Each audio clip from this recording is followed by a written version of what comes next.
This morning, 1 week before early voting, and the top two candidates in the state are only on Inside Texas Politics. Is a carve-out for abortion, for rape or incest in the state's abortion law, is that something you could generally support, or would you oppose that?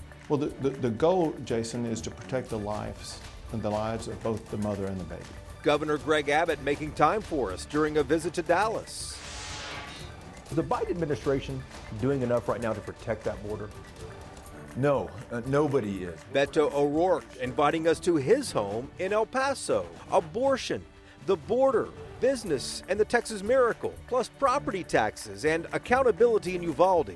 Abbott and O'Rourke are not debating again before the election, but they both take our questions this morning. Inside Texas Politics with Jason Whiteley starts now. Good Sunday morning to our viewers across the state. We're going to do something we rarely do here on Inside Texas Politics and set aside our normal program to dedicate the entire next half hour to the biggest race in the state with the two Texans running for governor. You know, for months we have asked to interview Governor Greg Abbott. Finally, his campaign surprised us, called me out of the blue and said the governor could meet with us and give us 10 minutes in person during a trip to Dallas the other day. This program is about as close as Texas will get to a second gubernatorial debate. Greg Abbott's name will be first on the ballot when you go vote, and he leads us off right now. Governor, it's good to see you again. You too, Jason. You have served 2 terms in office. You've scored major conservative wins. What in the world do you want to do in a third term, 4 more years in office if elected? The most important thing is to keep Texas the #1 state for economic opportunity.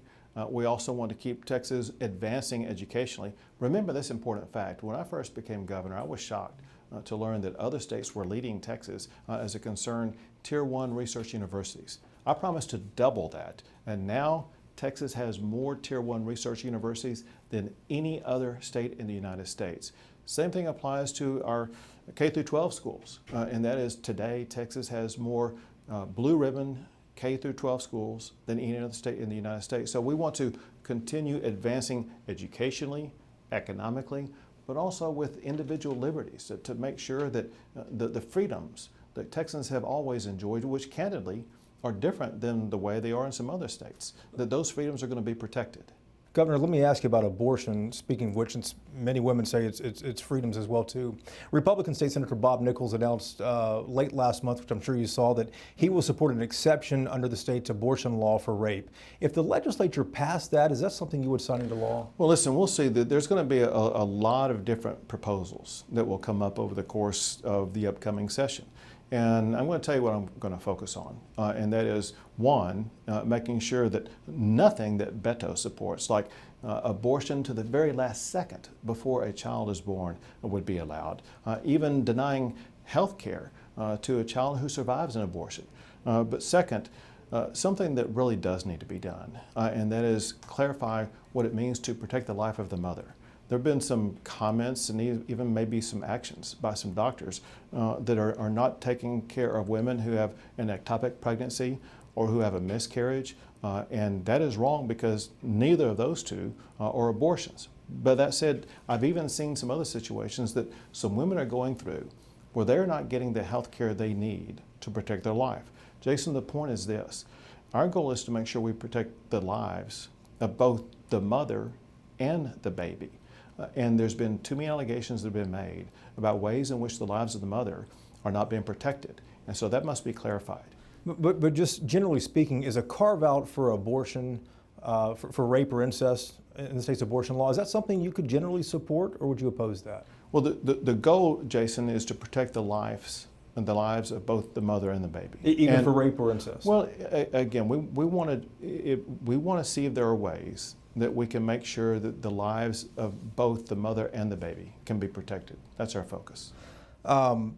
Property taxes. Sure. The biggest property tax bill that any Texan pays is for the school districts, which we all know. We're all getting our taxes right now. We looked at Fort Worth ISD for an example in Tarrant County. In 2015, the state contributed 45% of the money the district needs to operate.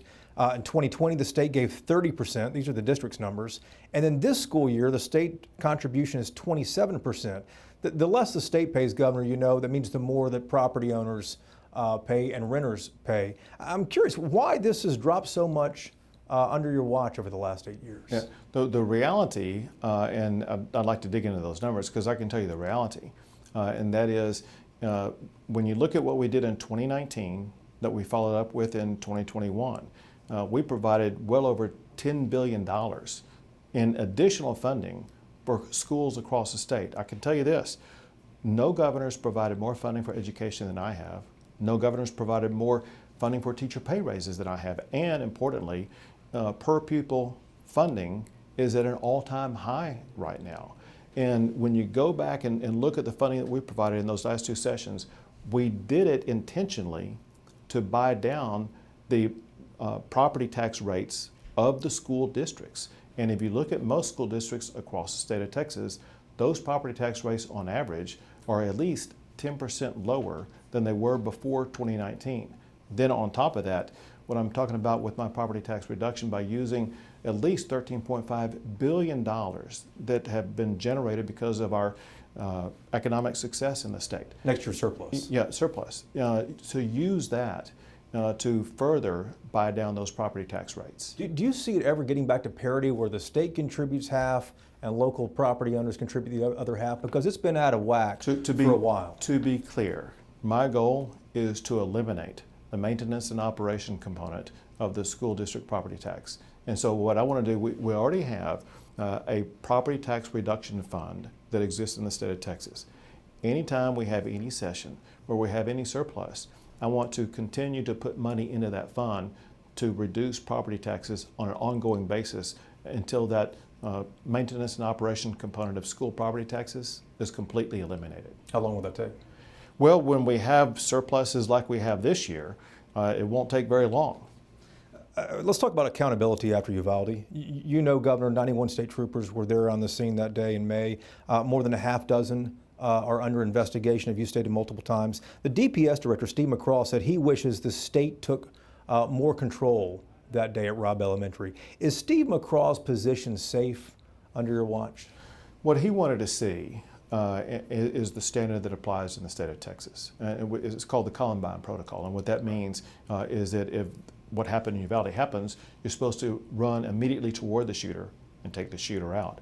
And so he's frustrated about the fact that any officer, whether they're a DPS officer or some other type of officer, did not follow that protocol. He wants to make sure there is accountability for that. I want to make sure there is accountability for that. As you probably know, there are ongoing investigations by the FBI, by the Department of Justice, by the Texas Rangers, and by the district attorney. And all of these investigations will lead to all of the evidence, and when we get all of the information that we need, then ultimate decisions will be made about everyone who will be held accountable. Just to emphasize what you said, there are about a dozen DPS officers who are under investigation. I think there are 2 who are already suspended. And so we want to make sure, whether it be DPS or local police or the school police or federal officials, anyone who stood around for more than an hour in that school not following the Columbine Protocol, there needs to be some measure of accountability. But Governor, this wasn't a lone state trooper who did this, as you know. It wasn't a half dozen. There were 91 state troopers there who did not go in. Would you, based on the outcome of the investigations that are out there right now, would you consider firing Steve McCraw for what happened that day? You know, any hiring and firing decision will be based upon the evidence. And we got to get to the evidence, get to the bottom of exactly what happened to see who is accountable and why they did wrong. Let's talk about the border for a moment. Busing migrants, I believe the latest number I saw reportedly cost about $12 million so far to date. I want to ask about the cost to keep them here, because that's what really hasn't been reported a lot, Governor. We were in McAllen for the debate between you and Beto O'Rourke, and we were asking the mayor of McAllen, Javier Villalobos, about the cost. I said, is there a line item budget that you actually have, a line item in your budget that pays for this? He said, our cost locally is zero. The feds pay for it. So I'm curious, what is the financial cost that Texas has in this that you want other northern cities to start, carrying? Well, I think the mayor of New York made clear. The mayor of New York, who has only part of the number of people that we bust, he's saying that he needs $1 billion to pay for that. When you look at education costs, healthcare costs, housing costs, all the other details, he says it's going to cost $1 billion for them to be able to deal with a minor fraction of what Texas is having to deal with. You would have to look in each subcomponent, whether it be healthcare, education, welfare, all different types of subsectors. And so that's why there's no one location you go to find that number. You have one election ahead of you here, not too much longer before the election, but people have mentioned your name as possibly running for the White House. If Texas reelects you, is that something you would consider in a couple of years? I have one job I'm focused on, and that's governor of Texas, period. Do you have aspirations for higher office, Governor? My only goal is governor of Texas. Governor, thank you for the time. Thank you, Jason. Coming up next, Beto O'Rourke. He invites us to his home in El Paso, and we'll put some of Abbott's allegations directly to the Democrat when Inside Texas Politics returns.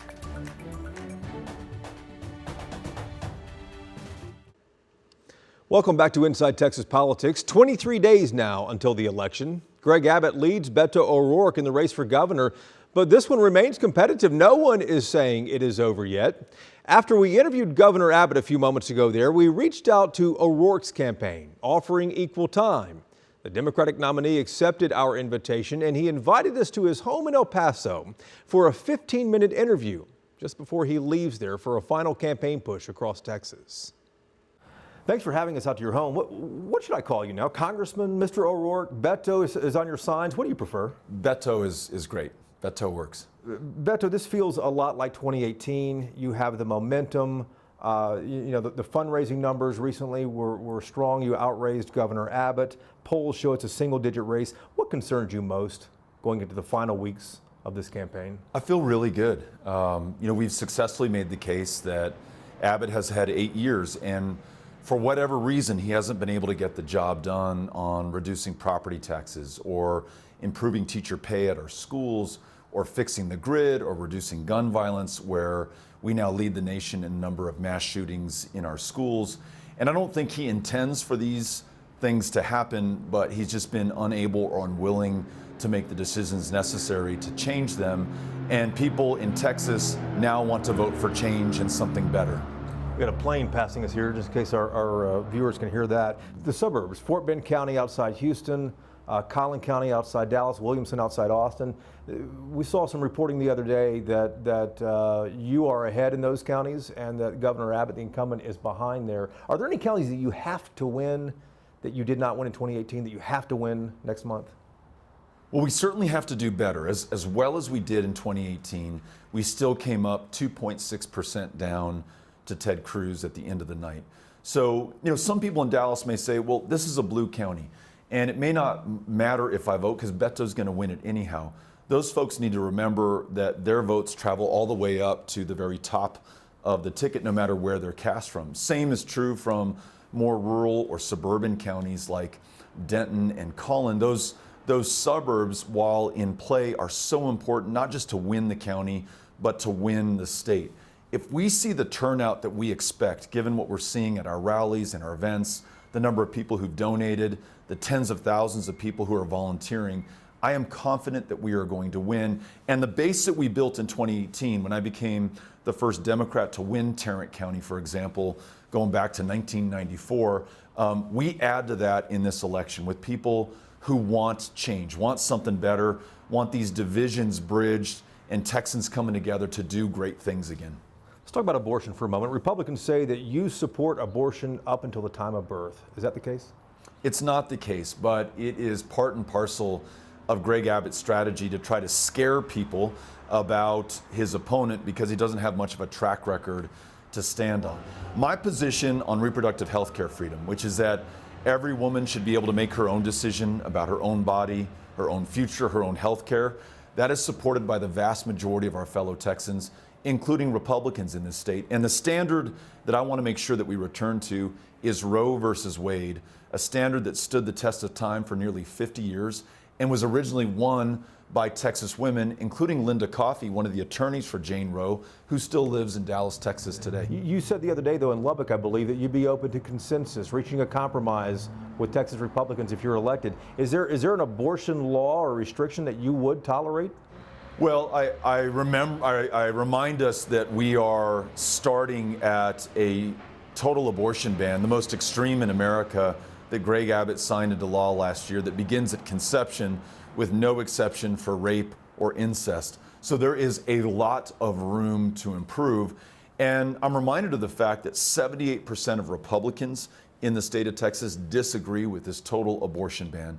My goal remains returning to the Roe versus Wade standard, won by Texas women more than 49 years ago. But I'm going to work with anyone, anytime, anywhere to do better for Texas women. And where we are right now could not be any worse for them. Let's talk about accountability in Uvalde. You obviously have support from a lot of the victims' families there and their parents. Besides calling a special legislative session, if you were governor right now, what else would you do right now to help that community heal? Listen, I'm going to bring Republicans, Democrats, Uvalde parents, Santa Fe High School parents, those survivors of gun violence in Texas around the table to make sure that we do what is common sense. Defend the Second Amendment and do a far better job of protecting the lives of those in our lives. So things like a universal background check, a red flag law, raising the age of an AR-15 purchase from 18 to 21, which it's not just Democrats who agree with these issues. It's Republicans like the mayor of Fort Worth right now who has voiced her support for this. These are things that we can get done. And whether it's calling... But how would you get that done in a Republican legislature, though? Because the legislature's not going to be flipping. You know, I think the only person standing in the way of getting these things done right now is Greg Abbott. There is nearly universal support for those three ideas: raising the age, red flag laws, universal background check. Even folks who will never vote for me can agree on at least that much. But when you have a governor who, after 20 weeks since Uvalde, has refused to call a special session, though he did so on any number of other culture war issues, he won't do it on the most important issue, which is protecting and saving the lives of our children in a state where gun violence is now the leading cause of death for kids and teenagers. As governor, I'm going to take the action that he has refused to take. And yes, again, it's going to require bringing Republicans and Democrats around the table. Beto, we're just a few miles from the border. You probably know exactly we're 1 or 2 miles, if that. Is the Biden administration doing enough right now to protect that border? No, nobody is. We're not seeing the leadership from the administration, from those in Congress. What would you do? Would you continue Governor Abbott's policies, expand on those, or what? I wouldn't, because Greg Abbott has also failed. $4 billion after he began Operation Lone Star. We're not seeing fewer encounters at our border, as he promised we would. We're actually seeing more. It's another one of his failures. Rising inflation, rising crime, and more chaos at the border. These stunts of busing migrants haven't helped either. What we need are solutions. So you ask what I would do. I'd make sure that if you come to this country, you follow our laws, and that our laws reflect and follow our values. So for example, a Texas-based guest worker program where we bring Republicans and Democrats around the table, work with our federal partners, make sure that if you want to come here to work a job in El Paso or North Texas for that matter, for which we cannot find someone born in this state who will actually do the job, that there's a safe, legal, orderly path for you to be able to come to this country. And important is legal and orderly. Right now, we don't have that. Same is true if you want to seek asylum or join a family member right now. It was Ronald Reagan, the last president who presided over any kind of comprehensive immigration reform. We need to take that seriously, and no state is better prepared to lead on this issue than Texas. I mean, we understand this, we live this, we have the experience and the expertise, so let's stand up and push this country to do the right thing. Otherwise, we're going to continue with the status quo, and that doesn't work for anybody. Let me ask you a business question before we wrap things up. The Texas Miracle, if you're elected governor, how do you maintain the fantastic growth and investment that businesses have made in this state over the last 20 years? But there are some businesses and Republicans who say, oh, that you're going to change things, you're against right to work laws, and you're going to overturn that. What's your plan? I'm the only candidate in this race who has started a small business and met a payroll every week and hired dozens of people in this community to work high wage, high value, high skilled jobs. I know that it's not Greg Abbott or any Republican or Democratic politician for that matter who has created the business success that we have here. It is those small business owners, it is their employees who've created this extraordinary success and value. And I want to make sure that we don't jeopardize that. That means we got to fix the grid. We got to reduce the cost of doing business. We have to stand strong against an income tax in the state of Texas. And we have to stop the extremism that is driving away talent and workers from Texas. This total abortion ban, for example, is going to kill the small business success that we've enjoyed for so long in Texas. So restoring rights to women, to workers, to people in this state to be able to thrive right here in Texas, that's going to do well for all of us, and it's going to make this small business success even greater going forward. Thanks for having us to El Paso. We appreciate it. Thank you. Thanks for coming out. You know, this is not the program we had planned for you this morning. The backstory on how it all came together in just a moment. Welcome back to Inside Texas Politics. You know, Beto O'Rourke gave us a few more minutes than Abbott did, and we couldn't play the entire interview for you, but want to make it all available to you. Both Abbott and Beto's interviews are all in a brand new episode of Y'all-itics that we just dropped, and there's an interesting backstory how it all came together. We lay it out inside this podcast here. It's not the one we had planned for you this week, but you can download it. This episode of Y'all-itics available this morning wherever you get your podcasts. Before we go, a quick reminder, early voting begins a week from tomorrow, October 24th across the state. If you want to vote by mail, the deadline to request a mail-in ballot is just a few days later, October the 28th. And Election Day, a little more than 3 weeks away from us, Tuesday, November the 8th, polls open from 7 to 7. Thanks for getting up with us this morning. Hope you can join us next week to go Inside Texas Politics. Take care.